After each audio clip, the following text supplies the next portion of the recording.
their countrymen, so this is God, I will raise up a prophet from among their countrymen like you, and I will put my words in his mouth, and he shall speak to them all that I command him.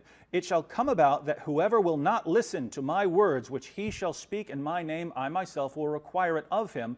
But the prophet who speaks a word presumptuously in my name which I have not commanded him to speak, or which he speaks in the name of other gods, that prophet shall die.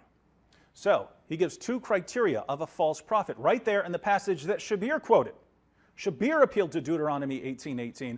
Right there in Deuteronomy 18:20, just 2 verses later, we have two criteria of a false prophet. If he speaks a word that God didn't tell him to speak, and if he speaks in the names of other gods. Why is this relevant?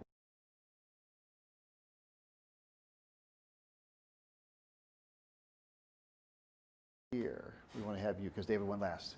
Sure. Okay.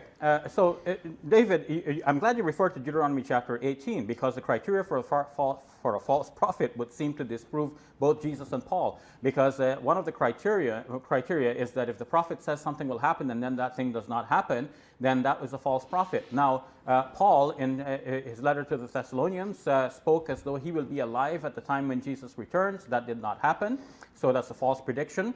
And I just mentioned that according to Raymond Brown, Jesus was expected to return within the lifetime of his disciples, and he did not. In fact, many scholars think that Jesus failed on this account. E.P. Sanders, in his book, The Historical Figure of Jesus, says that Jesus failed in this. So the Gospels have him predicting his return within the lifetime of his disciples, and he did not return. So that means, according to the Bible itself, Jesus would be a false prophet. The only thing that rescues Jesus from being a false prophet is Muslim belief in him for Muslims from the Quran itself. Then we can believe that he's a true prophet.